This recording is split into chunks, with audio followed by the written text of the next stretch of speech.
Shalom bakunzi ba Kenite TV, reka ndabara musamure hose niza ko muguwe neza mu mwami Yesu Kristo. Ariko tuwaganira kwa Pastor Kiza, ndabaha ikaze mu kiganiro Imana yo buhungiro. Bamushikirizwa nanje iminsi yose reka umunsi wa mbere ndiza ko mushikara guhezagirwa zina ry'Imana yabwo icyubahiro. Turabyuka neza ko turi mu kigwa cyo tugira ngo kurongorwa n'Imana cyangwa uburongozi bw'Imana, ndiza ko muri ko murafashwa mu burere bwose. Hamwe n'ibyo reka dusenga Imana. Data mizina Yesu twagushimiye twakangurikiye akandi kanya keza ngiye kudwa kugira ngo tuganire ijambo ryawe n'abantu bawe izina ryawe ry'Imana kandi hejuru.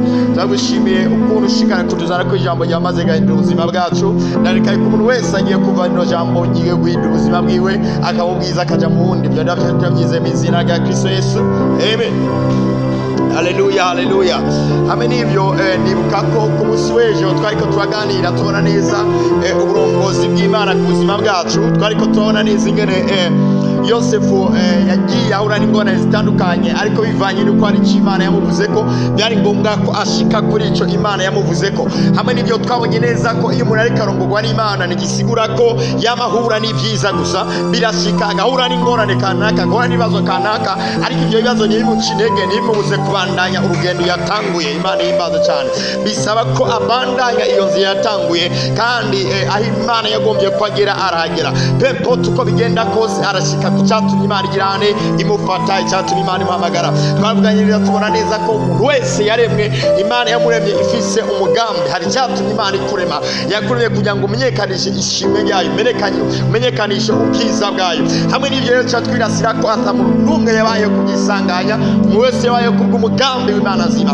Kandi Imana ntabwo yakuremye atabintu kanaka yateguye ku buzima bwawe. Hari ibyo yateguye kugira ngo ubigenderemo, nk'uko Bibiliya yanjye imbwira ngo hari ibikorwa byiza Imana yateguye kera kugira ngo abera bayo tugirene tubigenderemo. Imana ihimbaza cyane. Hamwe n'ibyo ndagomba tubandariza aho nyene dushikare gutera intambwe tuje imbere kugira ngo dushikare kubona neza ni gute dushikara kurongorwa n'Imana. Mbega iyo turiko turongorwa n'Imana ubuzima bwacu bugenda gute?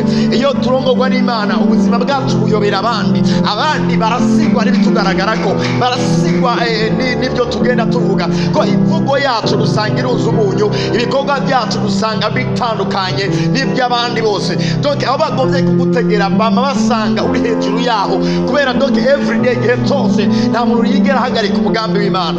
Haleluya. Hamwe n'ibyo reka dusome ijambo ry'Imana. Hari igitabo turiko turiga ko kino gitabo cy'Itanguriro turiko turiga ku nkuru za Yosefu.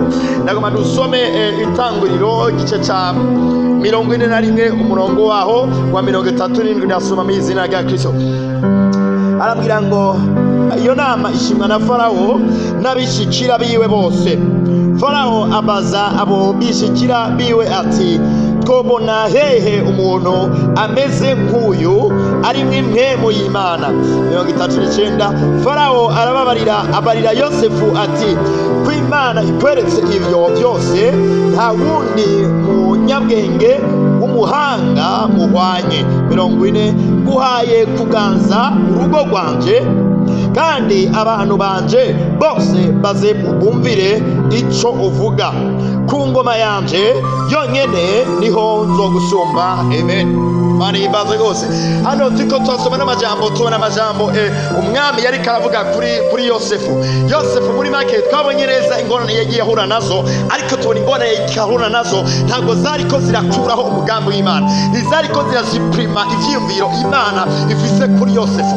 Nanje nagomba kubwiye ngo ibi ngorane zose mwahuye, ibibazo byose mwahuye, ntibyariko birahanagura umugambi w'Imana ku buzima bwawe. Reka mbwire ngo icyo Imana yasezeranye ntabwo cyavuye ku buzima bwawe, cyagumye ku buzima bwawe. Niyo muntu akubwira ngo mbandanye uteruje imbere, kandi ntucike intege mu gusenga Imana, ntucike intege mu kwiga ijambo, ntucike intege mu kwizera Imana, ntucike intege mu kurimbura amajambo y'Imana nzima, ko ibyo Imana yateguye ku buzima bwawe ntabwo byigeze bivaho. Ngo ni kubera ingorane kanaka wagihura nazo, ngo ni kubera uruvugo kanaka wagivugwa, ni kubera ibibazo kanaka wagihura nabyo. Ndakubwira ngo icyo Imana yavuze nta kintu na kimwe kiyikuraho. Nigeze ubira ijambo biri yanje, hari ijambo ivuga ngo ni koko abiteze uhoraho ntawe uzomaramara ariko abahemuka atanyanduruko abo ni bazomaramara. Naje kugira ngo igihe cyose wizigira Imana, igihe cyose wiringiye Imana, igihe cyose wizera Imana, Imana ntizoguhemukira, Imana ntizoguta. Navuze ngo reka abantu bahemuke ariko Imana yo ntigera ihemuka, reka abantu bahinduke ariko Imana ntigera ihinduka.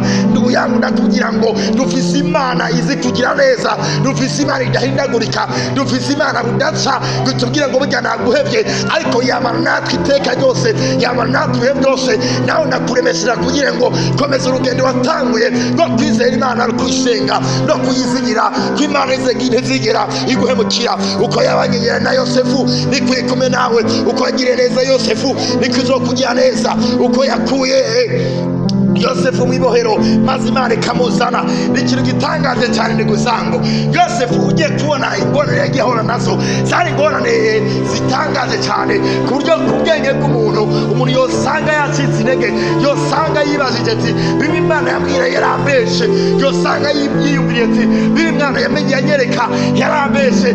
Ariko Yosefu ntigeze akekeranya, ntigeze akekeranya kimwe, yakomeje kwizera ko ari Imana yavuganye nawe, yakomeje kwizera icyo Imana yavuze izogisoza, icyo Imana ikoze, icyo Imana yavuze izokibandanya kandi ikagisozera. Maze Yosefu arabandanya gushika bamugurisha. Yose bamugurishije bagera ahantu ageze kwa Potifari muri bikinguru ziwe, ingeri yadenderejwe amakugwayo ajanwa mu ibohero. Aho hose umugambi w'Imana wari kurabandanya. Rimatepaya regezire nanjye ndarekara ngo nawe wabuze bya bindi, nawe wahombye gihe nanjye ndarekara ngo uteruke imbere mu izina rya Yesu. Icyo Imana yakuvuze ko kirasozwa. Hari ikintu gitangaje cyane. Yosefu igihe kimwe ari mu ibohero maze ngo umwami arota inzozi, arose inzozi ngo abona umuntu n'umwe ari buzimusigurire. Amaze kubura umuzimusigurira, hari uwundi yavuye mu ibohero azi Yosefu nyine arotora inzozi. Hama umwami aravuga ati genda munzanire. Icyo gihe dusoma ijambo ry'Imana ritubwira ngo Yosefu bamuturumbura mu ibohero, bamuturumburiye mu ibohero baramushyana, hama arimosha maze ngo yambara izindi mpuzu. Ibihe bye biba birahindutse. Akanya gatoyi uwari mu ibohero, ako kanya ubuzima burahinduwe. Nanjye ndarekara ngo imbaraga z'Imana zihindura ubuzima bwawe mu izina rya Yesu, mu buzima bw'impemo, mu bw'umubiri, ubuzima bwawe buhindurwe n'imbaraga z'Imana. Iyo Imana ivuze ntawe utavugishwa, kandi Imana ikoze ntawe udakoreshwa. Nanjye ndiko ndarekara ngo wewe wahisemo kurongorwa n'Imana, wewe wizeye uburongozi bw'Imana. Ndazi ko uhuye n'ingorane nyinshi, ndazi ko uhuye n'ibibazo byinshi, ndazi ko uhuye n'uruvugo rwinshi, ariko ndakubwira ngo n'ubundi ntucike intege, kuko Imana yakugambiriye ko ntikigera kivaho. Nta ruvugo rwagikuyeho, nta nzangano zakuyeho. Icyo Imana yakuvuze ko Bibiliya yanjye mbwira ngo zo gushumbusha imyaka yariho n'izige.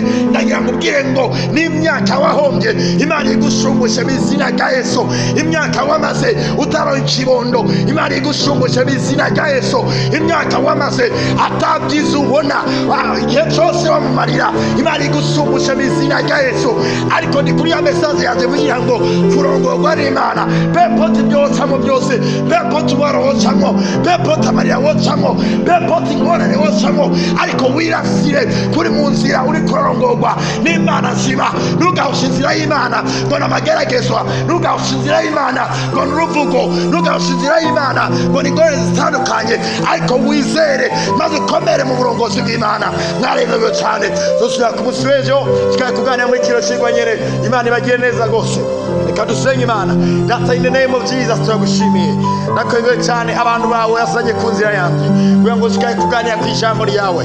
Mu izina rya Yesu ndabarekera kubitangaza no tumiza uko Yosefu yakora ibidasanzwe, nubwo yasiye mu ngorane zitandukanye, ariko abona kujya neza kwawe. Nanjye ndasenge uyu muntu yakoze akanya ko kumurikirana bidasanzwe bimubeko. Ndareka ngo ibitangaza no tumiza bigaragare ko maze bashima kubera ko Jehova urakoze. Ndabisenda byizeye mu izina rya Yesu, amen. Mugire umunsi mwiza, mwarahezagiwe.